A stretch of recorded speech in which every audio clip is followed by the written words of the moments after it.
అభివృద్ధిని అడ్డుకు పడేటోని గెలిపించుకుందామా ఒకసారి మంచిగా మనం ఆలోచన చేసుకున్నాము. ఎందుకంటే ఇక్కడ యువకులు కూడా చాలా మంది ఉన్నారు, ఆడపిల్లలు ఉన్నారు.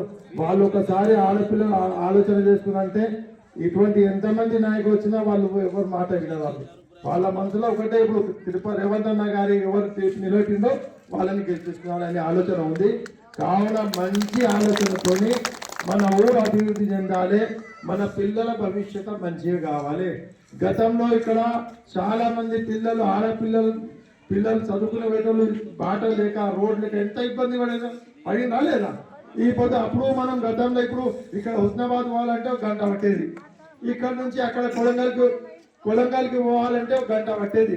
ఇప్పుడు 10-20 నిమిషాల్లో మన ఆటోను మన సైకిల్ మోటార్ తీసుకొని మనం బుర్రున అవుతున్నాం. ఎందుకు పోతున్నాము?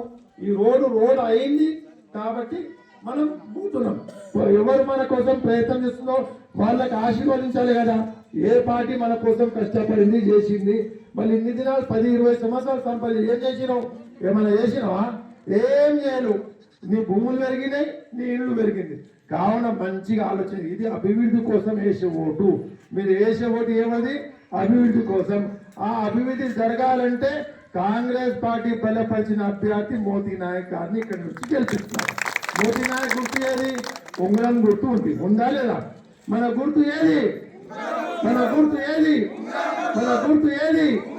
గుర్తుల గుర్తు, గుర్తుల గుర్తు, గుర్తుల గుర్తు. మన అభ్యర్థి ఎవరు? మోదీ నాయక్. మన అభ్యర్థి ఎవరు? మన అభ్యర్థి ఎవరు? కాంగ్రెస్ పార్టీ. గట్టిగా వాళ్ళ అతని ఇంటి వరకు వాళ్ళే చెప్పడా.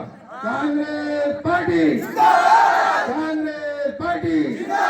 రేవంత్ అన్న గారి నాయకత్వం, రేవంత్ అన్న గారి నాయకత్వం, తిరుపతి అన్న గారి నాయకత్వం. జై హింద్, జై భారత్, జై తెలంగాణ, జై రేవంత్ అన్న, జై తిరుపతి అన్న.